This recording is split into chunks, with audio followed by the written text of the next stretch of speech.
You are now watching Maine Wire TV with your host, Tom Shattuck, featuring Maine Wire Editor-in-Chief Steve Robinson and the indispensable John Featherston. Slow down for 1 second, Maine. Just give me 1 second to put a cap on some of the corruption, some of the breaking news, so I can sort it all out, okay? Because there have been so many stories today that have been broken here at the Maine Wire, been covered by the Maine Wire. It's funny because 6 hours ago, I thought I knew where we'd start today, and then 5 hours ago, that changed. Then 4.5 hours ago, that changed. Then 3.5 hours. There's so much stuff coming down the pike that let me throw it right to you guys. Breaking news from today, this morning, businesses, banks, schools, and government offices across Maine have all been subject to hoax phone calls ranging from bomb threats to school shootings. I understand that a woman's been or at least summoned for one of these threats. I don't know what to make of this, guys. Is this a concerted effort to draw attention to municipal buildings so that ICE will be distracted? I don't know what's going on. Well, I mean, I think that it's pretty clear that there's widespread hoax calls going on, and the danger is that you get police resources overstretched responding to the hoax threats because they can't just assume that things are hoax. They have to respond to everything as if it's a legitimate threat. And then, something gets through into the net past the goalie. We've seen this before around certain moments when the state of Maine makes national headlines or there's some kind of controversy involving Maine, which right now there is. We've seen, ICE actions across the state. There's Somali fraud capturing headlines. And now we're seeing an uptick in what appears to be hoax threats. In the past, when someone has been identified behind these, it's usually, a Romanian hacker or someone in Russia. It's usually a foreign source who's just trying to sow chaos and potentially a nation state actor. Law enforcement sources that I spoke with about these threats said, by and large, most of them are not deemed credible. However, they suspect that it's a nation state actor behind it. Because they said that the scope, the scale, the timing and coordination of these calls couldn't just be, some Yahoo who had too much Allen's coffee brandy or someone who was actually intent on making good on the threat. So it seems like a chaos operation by a nation state actor. But I understand that at least one of the calls was deemed a credible threat. And in Brewer, the law enforcement was responding to what they thought at the time was a person of interest in relation to one of the calls. It ended up not being directly related to that threat. The details are still a little hazy, but the bigger, scandal or controversy emerging from that is this deranged liberal woman who runs out there thinking that she's seeing an ICE action just because she sees police vehicles and decides that it's her time to play, hero of illegal aliens. And she's screaming through a blowhorn and yelling expletives at police who are investigating threats against a school. Had nothing to do with immigration whatsoever. Not that it would be legitimate behavior if it was, targeting ICE officers or an immigration enforcement action. But that woman she's going to get to experience some FAFO. She is going to be charged, and I think that they're going to be looking to make an example of her, so that anyone who is heeding the call of Janet Mills, Shenna Bellows, and Graham Plattner to go out and disrupt any law enforcement activities will think twice before they do that. So, I'm not sure what the espionage term for it is. I know there is one, but now you have maneuvers by people both so the anti-ICE people, we know they have 1,000 different apps. And they are launching themselves at different businesses, government buildings, to try to intercept ICE or law enforcement actions. It doesn't seem to matter whether or not it's ICE or not. If there's blue lights involved and SUVs, they're going to be there. They're using these apps to do this. Now, around the country, and perhaps in Maine as well, there are other folks who are pro-ICE who are gumming up the works by also sending people all over states to these destinations. These are like a thin blue line, Blue Lives Matter folks saying, okay, if you guys want to get up at 4 a.m. and take your Subarus out to harass law enforcement, we'll send you over here, even though there's nobody there. So we're seeing this. When are we seeing this in Maine? And do you suspect, as these ICE apprehensions happen, that we will see it in Maine? Mm-hmm. I mean, if it was happening in Maine, I wouldn't want to, expose that. I wouldn't want to drop a dime on these people. But if they are, I think if there's any successful efforts to disrupt and confuse the Antifa chapters in Maine, they should send us evidence of their successful operations, and maybe we can hold a ICE Defender party for them sometime within the next 6 months. Got to reward good behavior. But Tom, I think it goes back. Words matter. When a Governor Janet Mills comes out with a cryptic video, or with Graham Plattner comes out with a cryptic video, or Carl Shaleen or Mark Dion from Portland come out and, the sky is falling, the sky is falling. People get their news a little bit differently nowadays and maybe don't pay close of attention. So they assume every black SUV is ICE. They assume every black sedan. I've had respectable, public officials call me in the last week, go, ICE is here. That's not ICE. That's your own police department. You don't even know your own police department. Like, what are you doing? You're fanning the flames. Everybody just take a little step back and calm down. Things typically work themselves out, but words meant public officials, and they've got people scared over something that might never even happen. Well, the irony, guys, is that these people are supposedly, they think that they're a raid against fascists and, people running around saying, show me your papers to immigrants or illegal aliens. They've really convinced themselves that there's brown shirts going door to door to, see if there are people who don't have white skin, to grab them and, ship them off to Djibouti or El Salvador or something like that. But now they're out in Minnesota profiling any white guy who looks like he might be an ICE officer, even profiling just the vehicle type with out-of-state plates. So they're engaged in the very fascistic behavior that they claim that they're standing against. The hypocrisy is so rich. I just wish that they were aware enough to have some sense of it, because we know the same exact behavior, the same playbook, probably even a lot of the same activists will just come to Maine from Minnesota. Mm-hmm. Well, it's not just, I urge people to, and maybe I can get some of this together and make a compilation, urge people to watch some of this. Because if you happen to be part of a group of IT dudes, at the Texas Roadhouse, and you've come in together, then you're suspect, and they're flagging your car. They're flagging rental cars with no probable cause at all, just because a lot of these rental cars are out of state. So now they're flagged as being ICE cars. And Steve is right. John, it is interesting, just the way the struggle session goes when they pounce on these people, the IT guys in rental cars, saying, "Are you ICE? Are you with law enforcement? Okay, well, what do you think about this? What do you think about the deportation? Are you for kidnapping? Condemn ICE." There's been other people where they've made them condemn it right in front of a camera. Right. When these guys, these people, I mean, that is street thug fascism happening. Absolutely. And are we surprised, though? Are we surprised that the performance art that so many of these people have been doing, a lot of it based on just misrepresentation by elected leaders, misrepresentation by people who should know more, like Shanna Bellows, who just a couple of days ago told people that a mom was picking her child up from school and got shot in the face?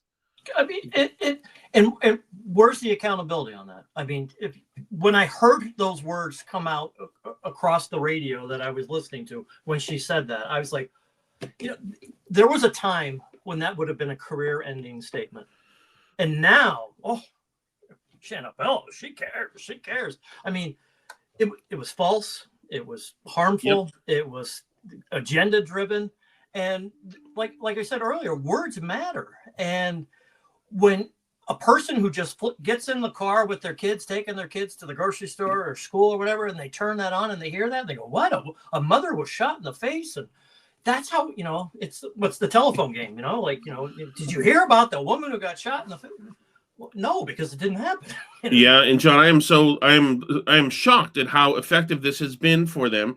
All these contrived videos, the one that came out a couple of days ago with the woman being dragged out of a car, who was blocking ICE like they all are, who they said was disabled and had autism and was on the way to a doctor, We now find out that, not shockingly, she's been an activist, been pulling this crap forever.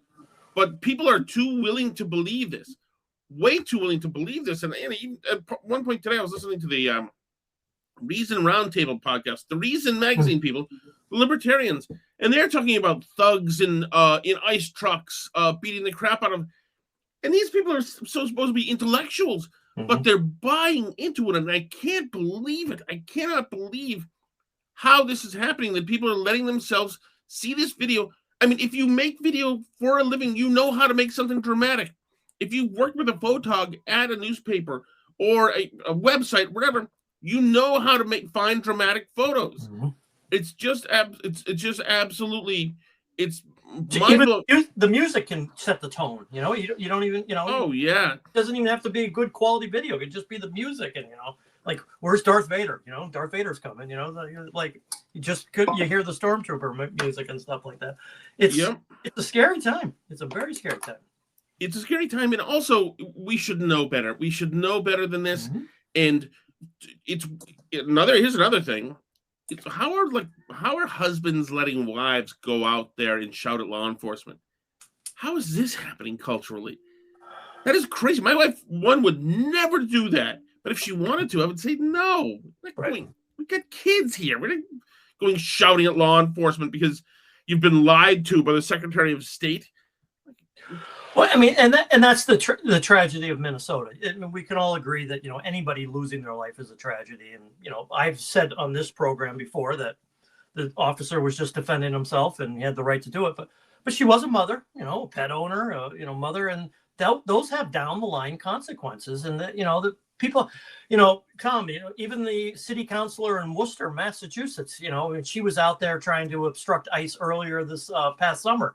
You know, like, she's a mother, you know, and her own daughter is pulling her off of police officers going, Mom, don't do this. Mom, don't do this. I mean, so the child has the composure to say, like, don't do this. But the mother doesn't. And she's an elected, you know, city councilor in, you know, the second biggest city in Massachusetts. I mean, people are just losing their minds. Calm down. And so another thing it does is we reported this last night that there were some ICE raids, maybe 50 different raids or 50 different apprehensions. I'm not sure, but in Maine. And today it was unrelated. There was also a different raid of a Chinese marijuana cannabis outfit, different class of action, different crime. But the point is that we have now taught people. We've taught people to be chilled and made nervous and anxious by any law enforcement action at all. So anything now, people have been conditioned to see this happening and say, oh my goodness, somebody's being disappeared. Oh my goodness, the brown shirts are there. They might have masks on. Why are they militarized? You can't have that. It's okay. We had a story, I think it was somebody on Facebook just near us, right on I-95 near New Hampshire and Maine. And somebody on Facebook was saying, I noticed that a couple of people near off-ramps were pulled over today, just by single officers, saying, who knows what that is, but it feels different. Feels different. It's like there's speed traps all over these places. Like, it's just day to day what happens. But if you've got people now feeling that it's a DEFCON 1 code red every time they see any flashing lights, this has to break. This spell has to break on people. You can't have this. You can't. But, you know, Tom, what I don't understand, let's say ICE shows up in your neighborhood and picks up your neighbor. Are you mad at ICE for picking up your neighbor? Because there's a 99.9% chance that your neighbor isn't the nice guy that you thought he was. Does ICE make mistakes? Sure, everybody makes mistakes. But about 99% of the time, they don't. And if they're picking them up, I would be more mad, like, wait a minute, this guy has been living next to my family, my dog, you know, for how many years? And God knows what's going on in my neighborhood.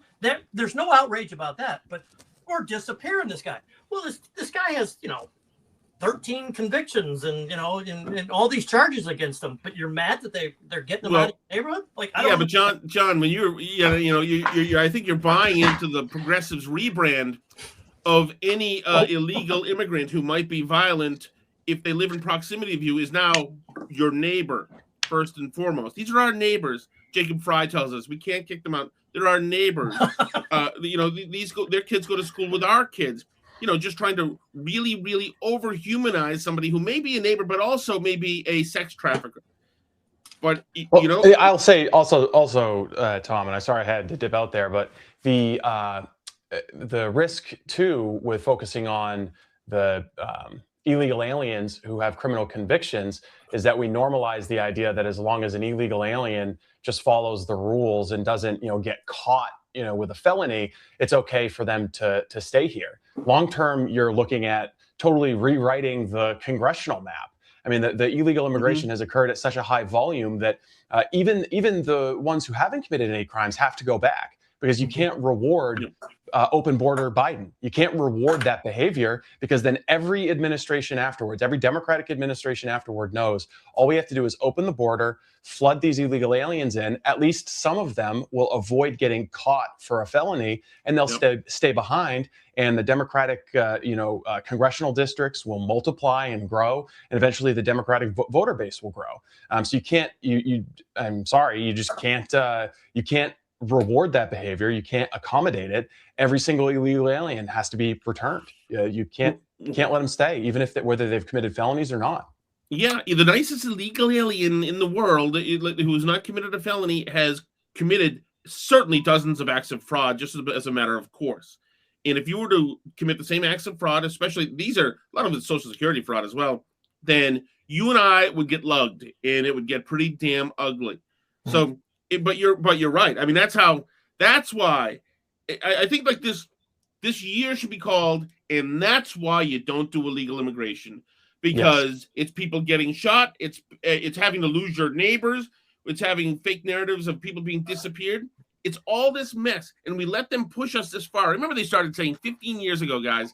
Remember, we used to be able to say illegal immigrant, and then progressive politicians would say, "Don't say that. No human's illegal." And then we said, "Oh, okay, fine." Undocumented, but that's how they push and push and push and push. And now, not only these people not illegal immigrants, there are neighbors. They're Maryland men. Community members. Yeah. Exactly. There are people who just want. I saw a story today. A boy just wanted to walk home with a snack. Just wanted to walk home with a snack. That was all the context you get in this article. That's it. And ICE talked to him and said, "Where do you live?" And he's like, "He just tried to go home with a snack."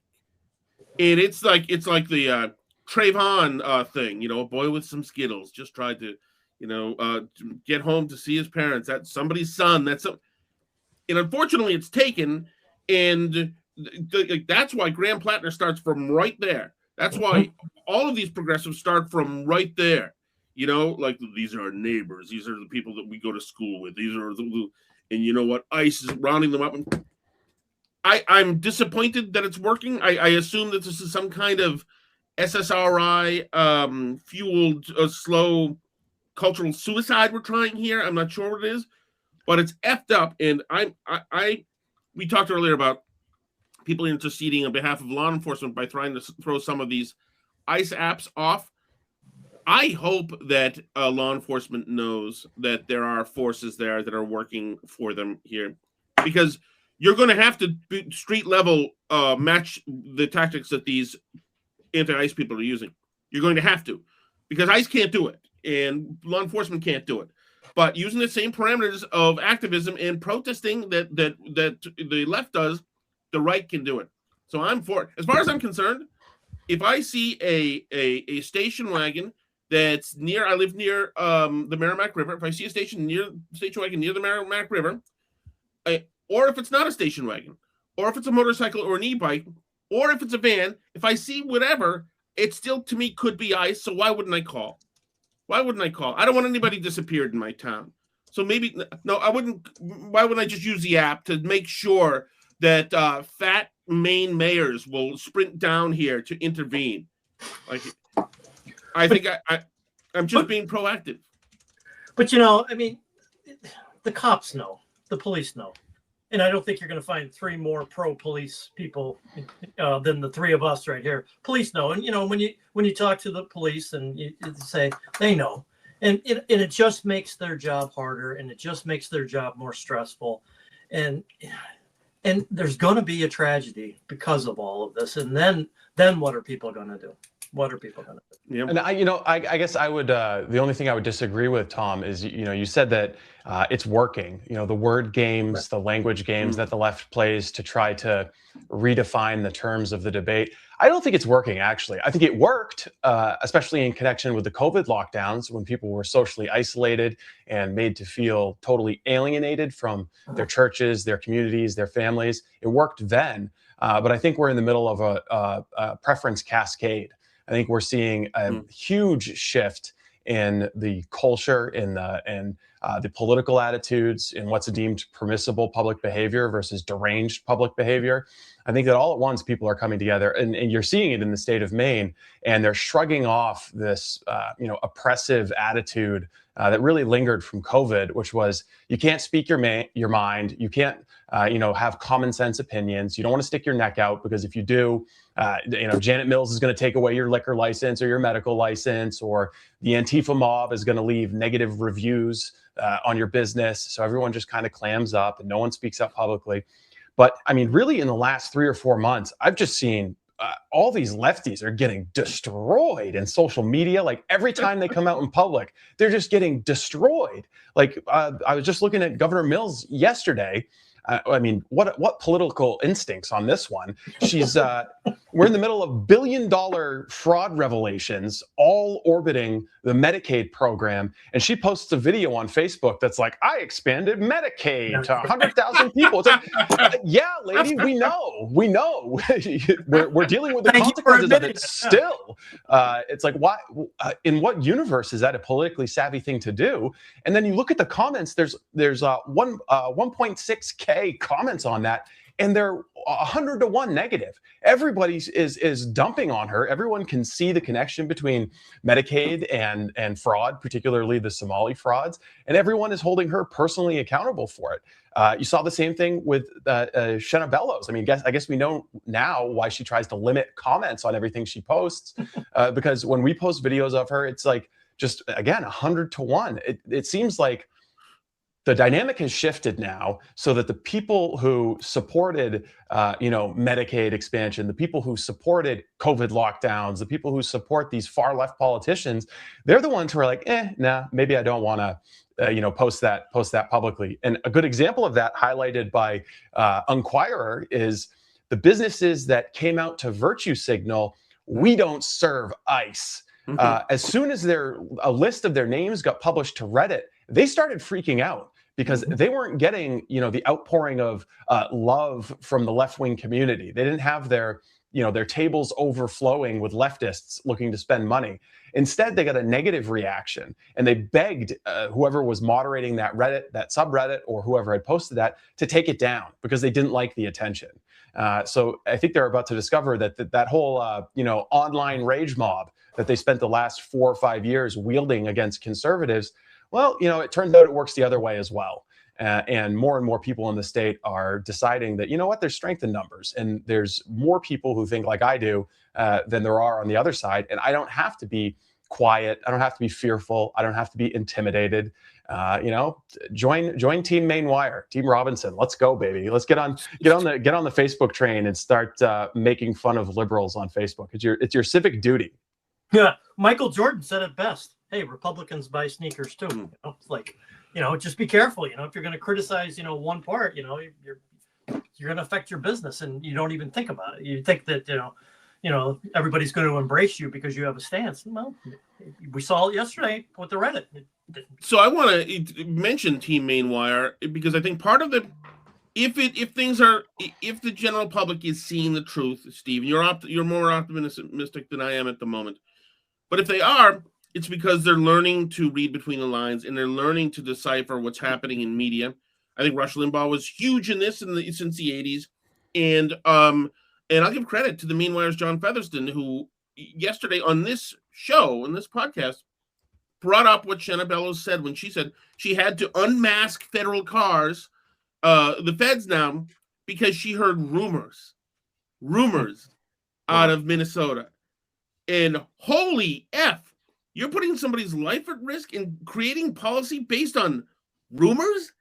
And that's the decision tree that happens? out of this. That's un-effing believable.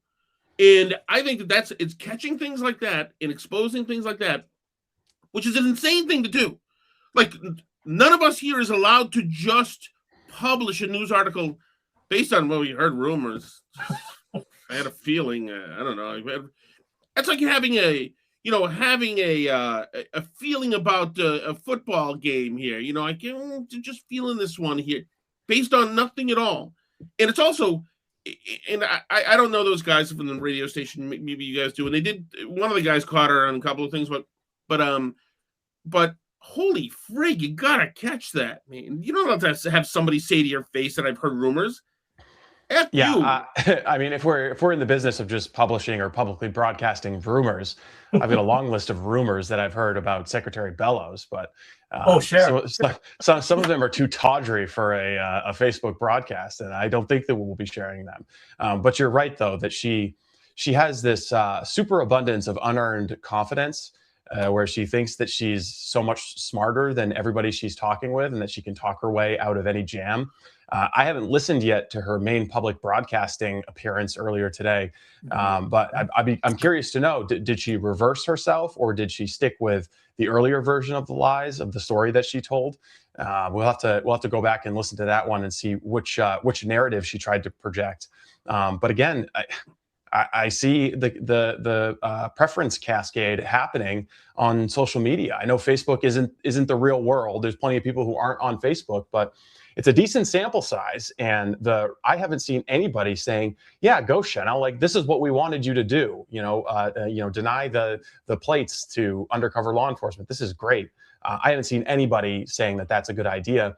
And in part, you saw today actually a good example of some of the work involving undercover agents during an investigation that is totally unrelated to immigration, that is now going to be thrown asunder because law enforcement can't get these undercover plates. And that happened in Fairfield. There was a massive search warrant executed by the Maine State Police at Yeezy Craft Cannabis, which, yes, is a location that I'm very familiar with, which was operated by some Chinese individuals from New York. They've been, had several brushes with the Office of Cannabis Policy. They were operating totally lawlessly, and they have connections with the growers from Green Future LLC, who were operating out of 57 Conant Road, where somebody was murdered in December 2024. Now, if they're doing an investigation into that operation and they're trying to develop probable cause, find evidence for a search warrant, figure out when there are going to be people there that they can go in and apprehend. They're not going to be able to do that driving around with license plates that say FBI on them or Maine State Police on them. They're going to need those undercover plates. So what Secretary Bellows has done goes far beyond taking some kind of a stand against immigration. What she's done is just stopped all undercover police activity in the state of Maine. She's just given such a huge gift to organized crime and even just, small-time petty drug dealers. She has crippled and paralyzed undercover police work from the feds down to the local level. And she appears to have no awareness of that at all. None. No, and she said, go ahead, John. No, I was just going to say, just look at the picture. There's probably 15, 16 SUVs right there. So we get Shanna Bellows in the hallway again, and can I ask her, hey, Shanna Bellows, are you good with a 1 in 15 opportunity that you put one of the Maine State Police? What would her answer be? Because that it's right there. It's right there in front of all of us. You can look at it. Well, I think she would probably go have the plates, she would probably go back to the beginning of the invention of the license plate and explain it to you like you were a kindergartner, how the whole license plate system works. And then maybe she would answer your question. But the other thing is I saw her, saying yesterday, either in the legislative testimony or in another media outlet, that she's doing this because she wants more information about ICE's operations in Maine.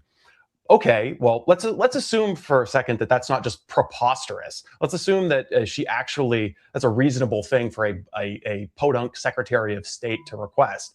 What information could she possibly get that would lead her to reverse this decision? Like what does she expect for information? So that's like just a totally fabricated lie. That's a crutch that she's using. She doesn't want additional information. No. There's nothing that would pacify her. There's nothing that she doesn't, know. There's nothing that she needs to know about these operations. She's doing this to score cheap political points, and she doesn't understand the practical implications or repercussions of what she's done.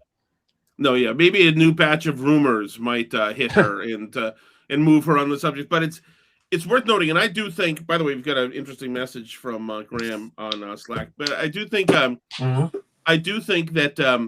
that it's very telling when you've got an elected official who's so insulated, and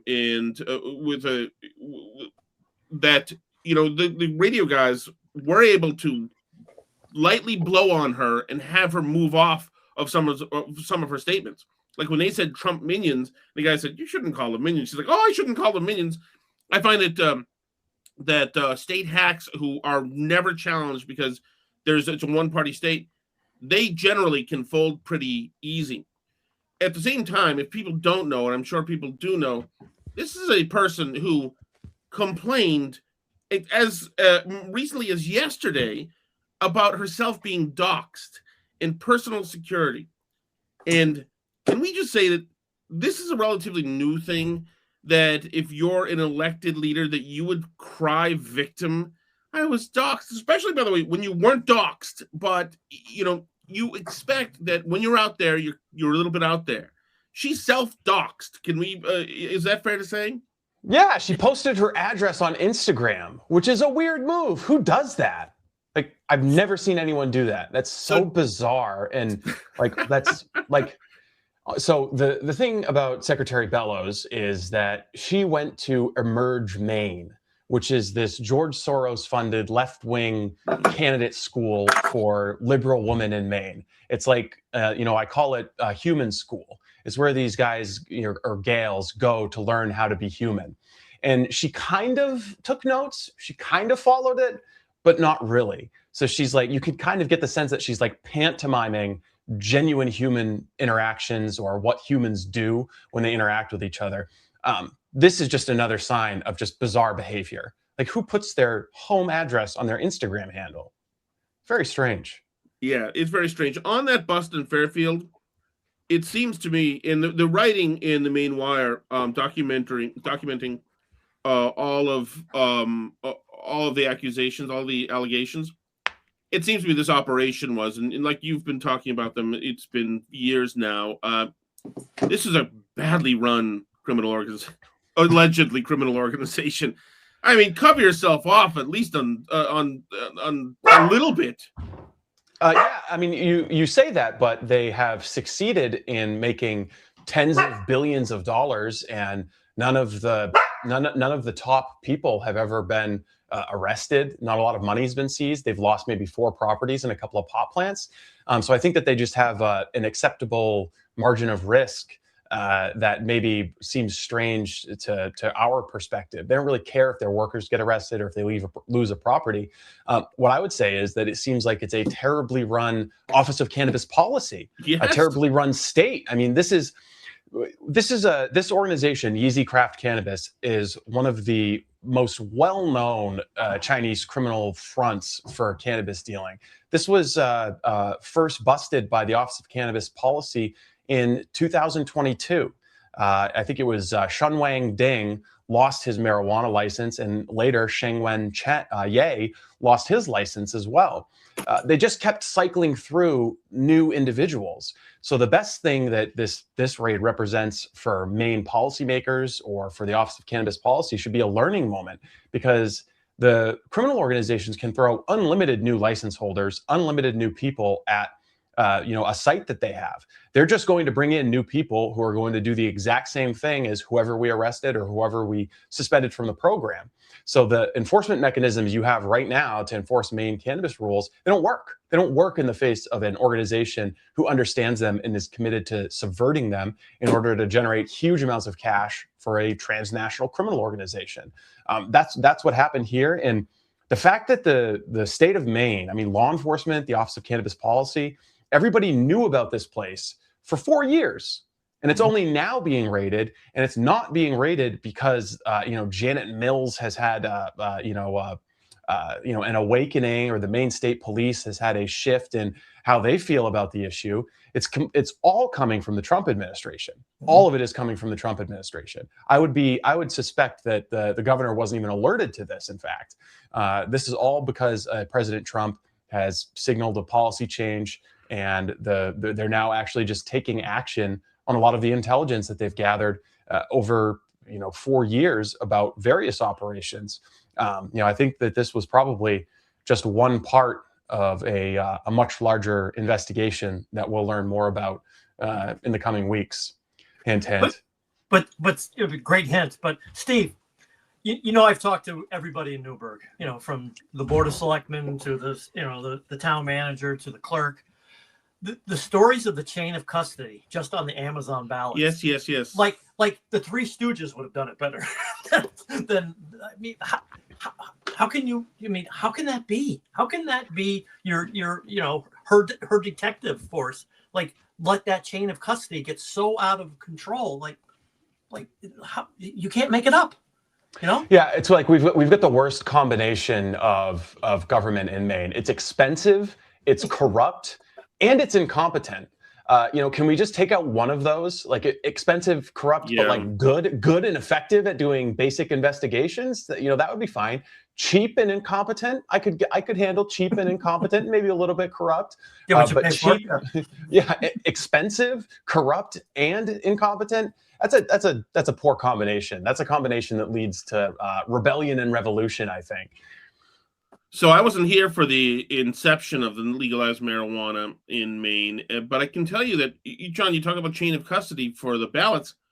What the chain of custody for all this weed that was dumped in the Fairfield facility? It's amazing. In Massachusetts, when they did the rollout, seed to sale, man, seed to sale. When I was at the Boston Herald, they always had a reporter down showing us how they were going to do seed to sale, no cross contamination. The clinical, the pipelines for the facilities was immaculate. And I think if you're going to, embark on this endeavor, if you're going to, that they didn't do it too badly. But I don't know. I have to be fair. They did it pretty well, Tom. Yeah, I would say Massachusetts is a dream compared to Maine. I always thought growing up in Maine that Massachusetts was Taxachusetts, and I'd listened to Howie Carr talk about organized crime and gangsterism down there. But then I lived in Massachusetts for a little while, and I was like, this government, it functions pretty well. And moving back to Maine, seeing what happened during COVID, the level of gangsterism in Maine government during COVID, the spending, the taxes, the corruption, the incompetence, I would beg to have the government that Massachusetts has, which is just, it makes my mouth burn just saying that. But to have a government that functions as well and as non-corrupt as the government of Massachusetts, not that it's not corrupt, but that would be a huge improvement for the state of Maine. And I agree that the marijuana program in Massachusetts was rolled out much more effectively. I think part of that, though,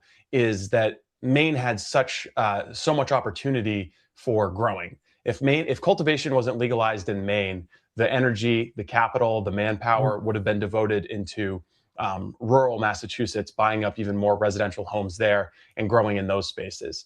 So it's a little bit, dynamic in that regard. But it's interesting now to look back at the promises that the marijuana legalization advocates made about how, there's going to be no more crime. Once we've legalized cannabis, there'll be no more crime. And we're going to have, just oodles and oodles of tax dollars coming off of this cannabis. We'll be able to cut everybody's taxes, and we'll never have to worry about education funding again, because tourists are going to be coming here and buying marijuana. We'll tax that. And oh man, our schools are going to be great. Oh, we're going to fund our law enforcement so much with all this pot tax money. The roads are going to be great. It's like none of that panned out. None of it.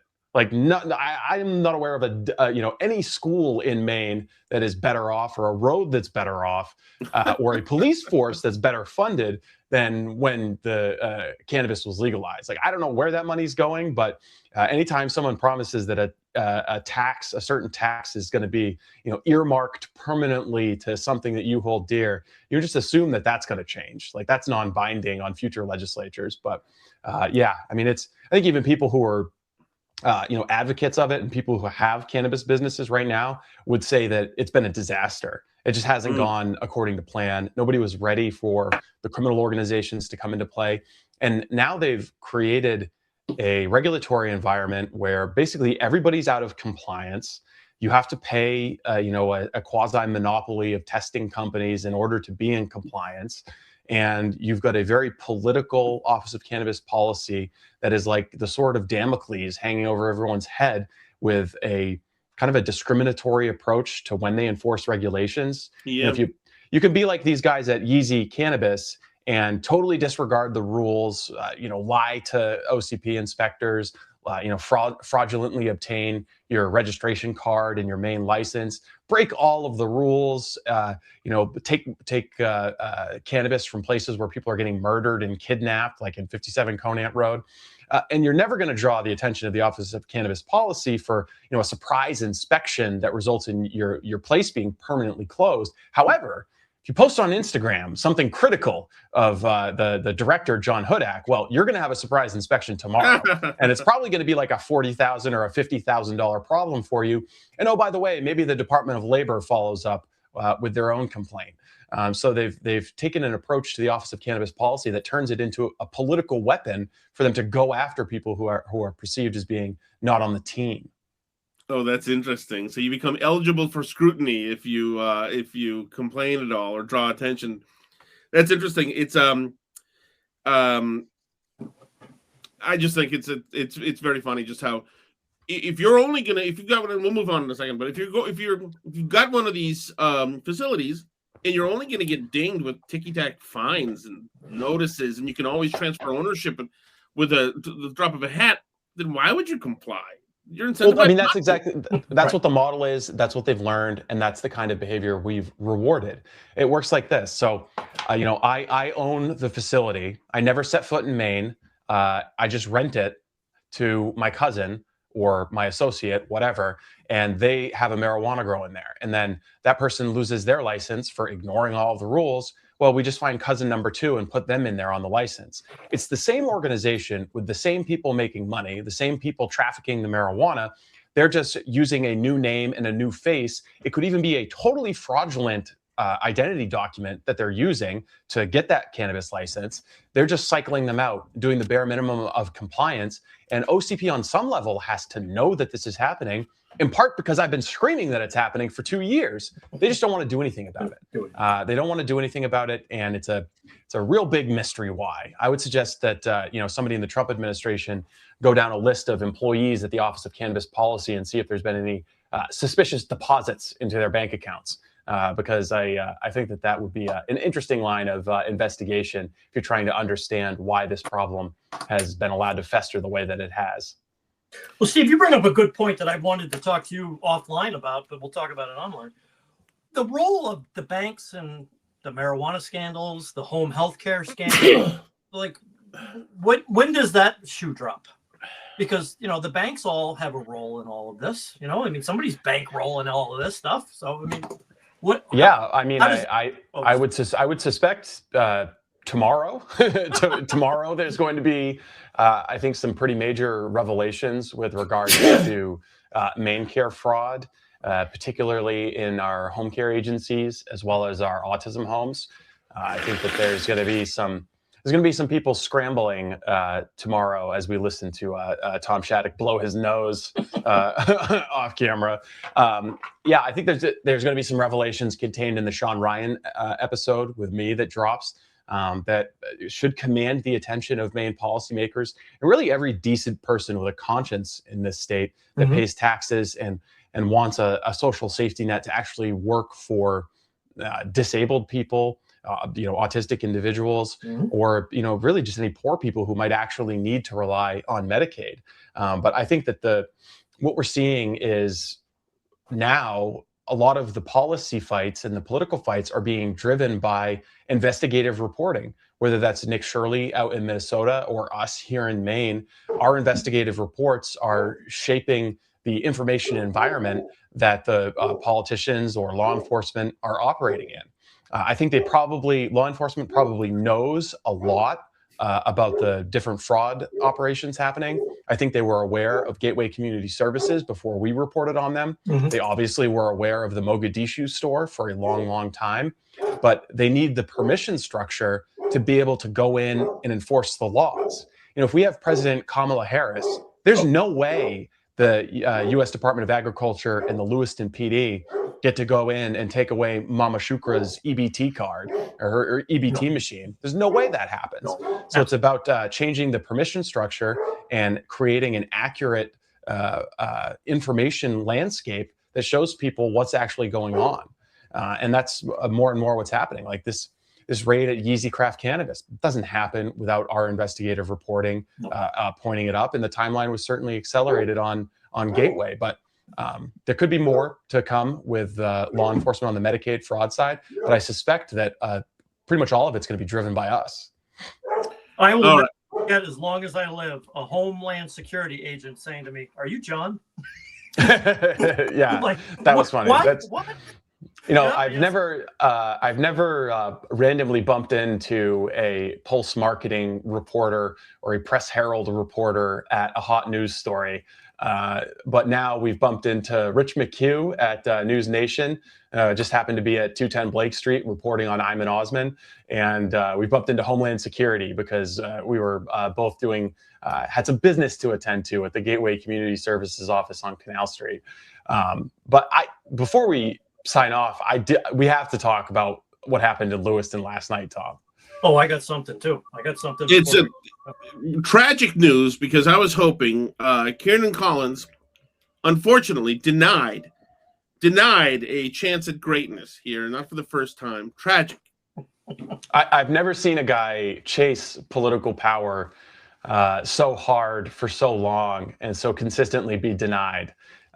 This is a guy who just wants nothing more.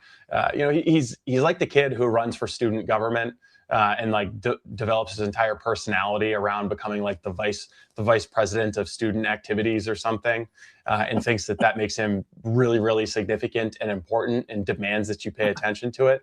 But in this case, his personality is butting up against the real world and other people. And what a savage beating he took last night. Oh. That was barbaric. Throw the towel.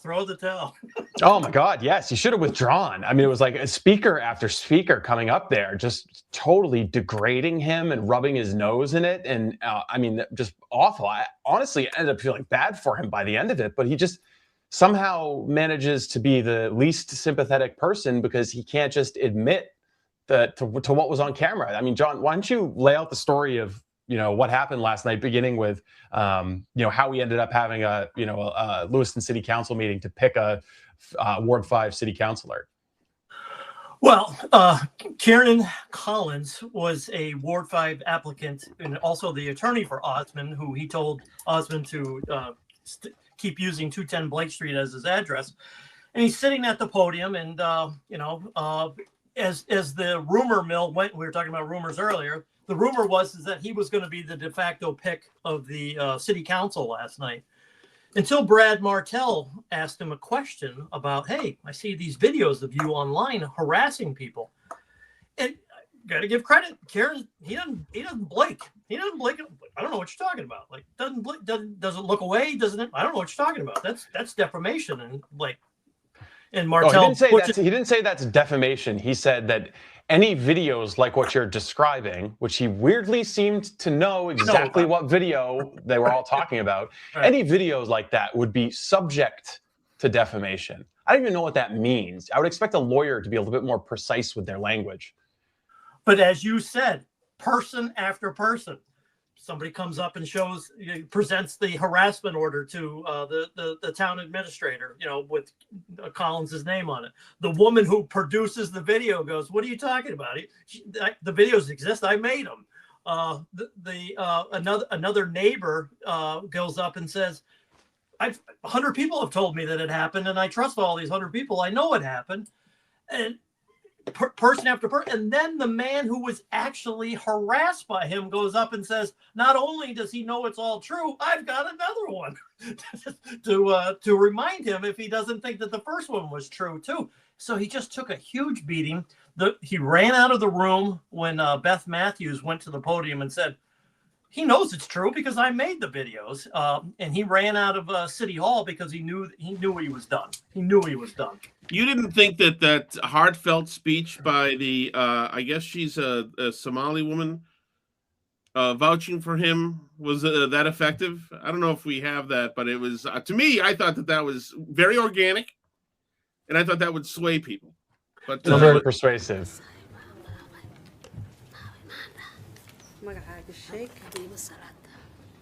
My name is Habiba Salada.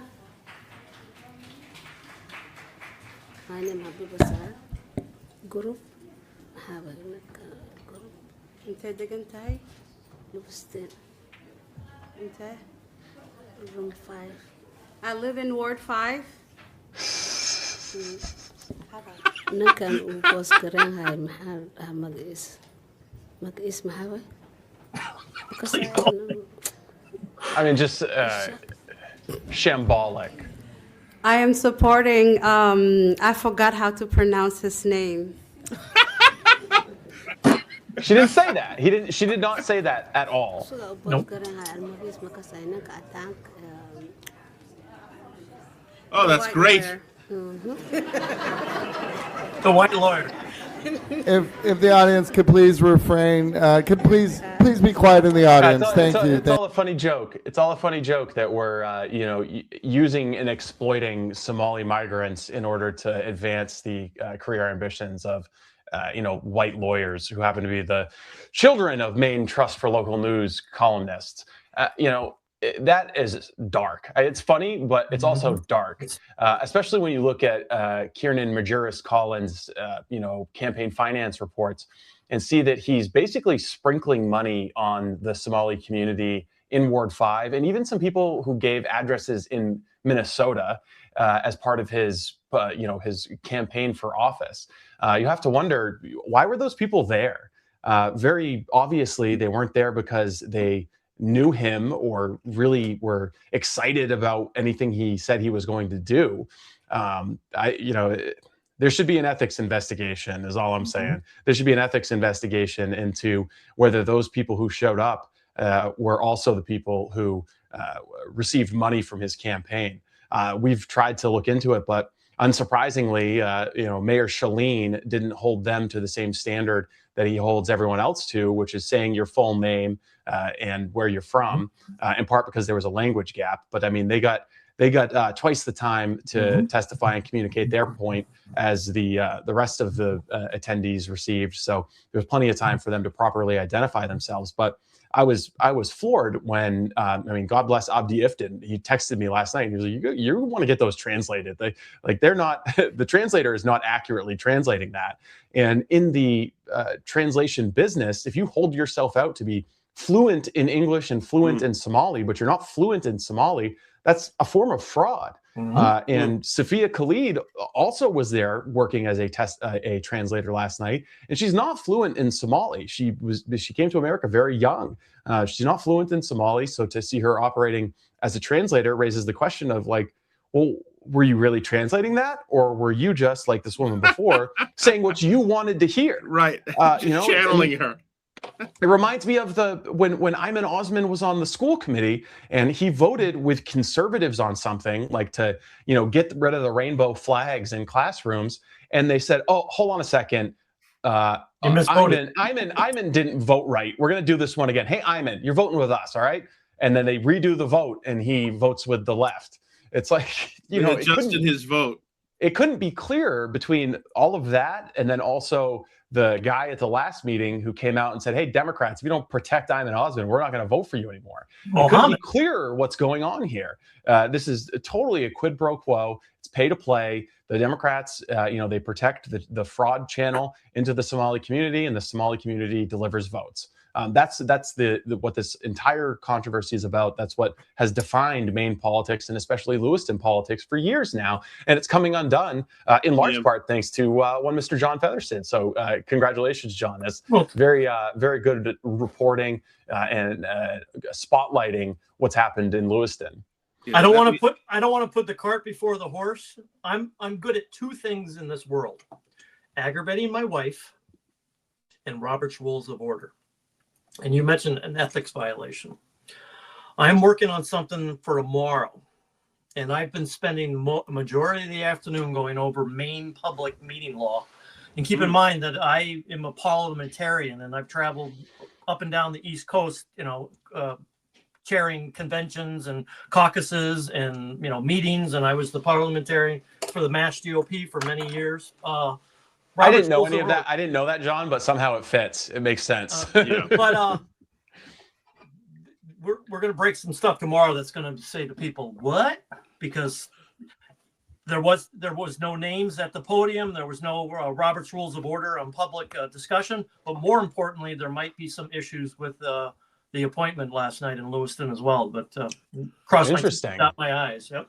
Interesting. Yeah. I mean, color me shocked that the fly by the seat of your pants Lewiston City Council, inventing rules on the fly, managed to commit some errors.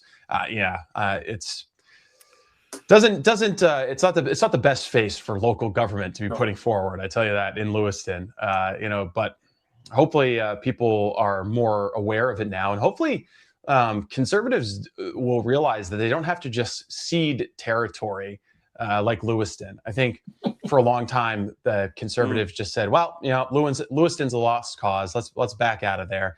And Governor LePage losing in 2022 kind of certified that decision. It's like, Lewiston's gone the way of Portland. The conservatives don't need to stand in there and fight for the culture, fight for, schools to be the way we want schools to be, fight for low taxes. Because I think Lewiston, it's more conservative than the vote tallies, which lead you to believe. Very quickly before we go, I want to read a couple of messages on X. In this, I'm going to do my own version of the IT guy having to do a struggle session in front of the anti-ICE people and apologize for even being there. Uncivilized Media says, tell Shattuck to go lower his camera. He looks like he's sliding off the bottom of the screen. You are correct. I had the wrong camera on. This is the right camera, is this camera here, which is all the difference. I also am horrified that I'm blowing my nose into this mic and you can hear it, because I'm sure I'm hitting mute. That is horrifying that I don't know, but I will get my stuff together and figure it out. Now, Lauren says, and this I've noticed myself too, I don't know what's happened to much of the Libertarian Party. Somehow people are now opposed to the federal government enforcing federal law. Yet many of these same people were all for the feds enforcing COVID rules. I've noticed that. I was mentioning earlier that I was listening to the Reason Roundtable podcast, the Reason Magazine people, and they're calling ICE thugs and brown shirts and all this stuff. And they just lost the ability to, judge a police action versus fascist jackboots.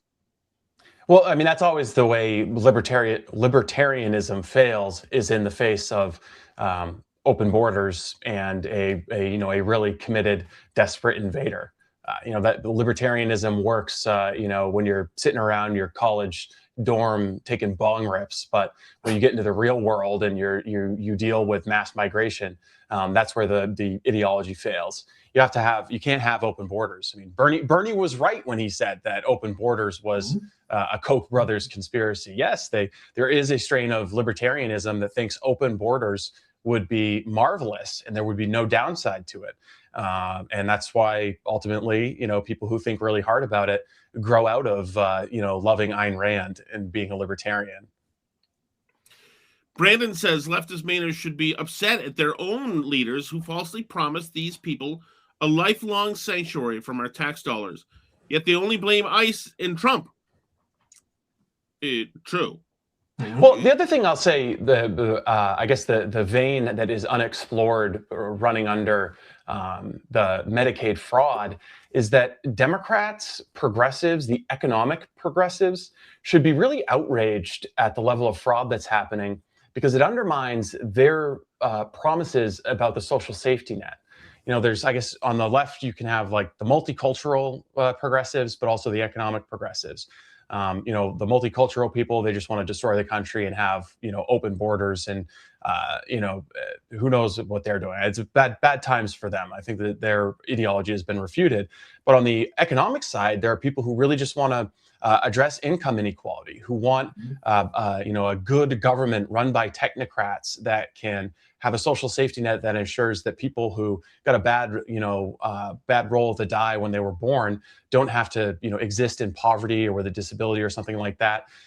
Those are the people, the moderate, old school Democrats should be really, really upset with the level of fraud, waste, abuse, and corruption that's being exposed in the Medicaid system, because it undermines everything they say they want to do with big government.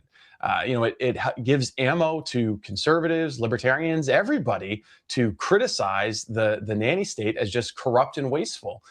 And it also detracts from finite resources that could actually be used to help poor people. It is outrageous that billions of dollars are going toward luxurious lifestyles for people living in Somalia or Central Africa, that all this money is being stolen and siphoned to foreign countries. But there's an opportunity cost, like a very real opportunity cost of the daycares out in Minnesota that couldn't qualify for these credits, that didn't get rewarded. Like, they were actually going to take care of kids and run a legitimate daycare, but there wasn't enough money for them to do that because of the theft that was occurring. Here in Maine, you look at all these home health agencies or all these autism home operators, the fraud, waste, corruption, and abuse in both of those industries is suppressing wages for actual workers who want to do a good job and take care of people. It's pushing people out of business.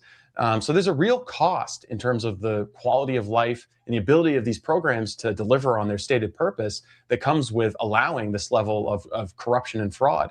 And I haven't really seen, Democrats in Maine or candidates really come out and say that you have to investigate fraud, you have to ward off corruption, you have to make sure that these programs are impeccable and beyond reproach if you want them to even come close to delivering on the pie in the sky ideal that you've laid out for them and that you've convinced people to vote for. It would be really refreshing to see any of the statewide Democratic candidates to come out and be serious about combating the fraud and the corruption. But so far, all we've seen is just like, mumbly words about I support an investigation.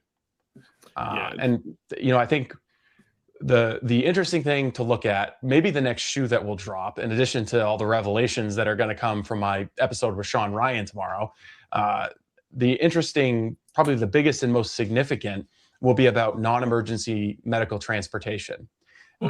This is, in Maine, there's a publicly traded company called Motive Care, which has this contract. There's been a lot of controversy around that. It's something that lawmakers are following very closely. Democrats and Republican lawmakers have signed a letter to Governor Mills calling on her to rebid this contract because Motive Care has generated a lot of complaints. They went bankrupt after they were awarded the contract. They were delisted from the NASDAQ. So there's a lot of questions about Motive Care's ability to deliver the services that it's agreed to. And this is a $750 million contract over 10 years. This is big money. This is much bigger than a lot of the home healthcare agencies that we've been investigating and reporting on. And I think that if you scratch the surface, you'll find there's a reason why Governor Mills doesn't want to rebid that contract. And it has to do with the subcontractors who are being paid by Motive Care. Because Motive Care they don't have any drivers. They don't have, they don't operate fleets. What they have is subcontractors, 35 or more subcontractors throughout the state, and they're just a broker. So the money goes into Motive Care, passes through Motive Care, and goes to the subcontractors. And by and large, those subcontractors in the urban areas of Maine, Lewiston, Sanford, Gorham, Biddeford, Portland, just happen to be Somali entrepreneurs. And one of them, by the way, runs his Medicaid, non-emergency transportation business out of the Gateway office. Oh, and he's a former Gateway employee, by the way. Oh, and he's also the brother of Sophia Khalid. Who would have guessed it? Who would have guessed it? The nice lady who said nice things about you? Oh. So yeah, exactly. I don't want to be, conspiratorial here. I'll put my tinfoil hat on in a second, but it seems to me that there's a pretty plausible theory of what's happening with this Motive Care case is that Governor Mills won't rebid it, despite Republican and Democrat bipartisan calls to rebid it because she wants to keep that money flowing to a certain community. And it gives her good cover to pass the money through motive care, then to the subcontractors. And she was, happy with that, willing to protect it, willing to risk some political capital to protect it. But I think as you look more and more at those subcontractors, I think there'll be a lot of questions about exactly why motive care got this contract in the first place through an RFP that resulted in lawsuits and that was inexplicable during discovery. No one really knew why the RFP came out the way it did. I think that the uncovering the names and identities of these subcontractors will add, I guess it'll solve a lot of the problems and the questions. It'll answer a lot of the questions that people have when they're looking at the motive care deal. And again, it comes right back to that Canal Street office where let's John hold it. That's a tease. Let's hold it there till tomorrow. We have much more coming. Everything is related, and everything is much more expansive than you ever thought it was. Is the lesson that I'm getting here. Steve Robinson. Whoop. Sorry, John. Sorry to jump in, Tom, but everybody, I got 10 texts in the last 10 minutes. What time does the Sean Ryan thing drop tomorrow on YouTube? I think it's 10 a.m. I'm not sure. Okay. But I'll tell you what, if people sign up for the Robinson Report Substack, we'll send it out just as soon as it hits. RobinsonReport.substack.com. Follow us on Facebook and Twitter at The Maine Wire, or look me up, Steve Robinson, on Facebook. We'll be blasting it out all over the place. There's no way you can miss it. And while you're there, by the way, watching it on YouTube, please follow us, subscribe to us on YouTube as well, and we'll get those numbers going. Guys, a great show. Steve, John, I am Tom Shattuck. Guys, we'll see you tomorrow.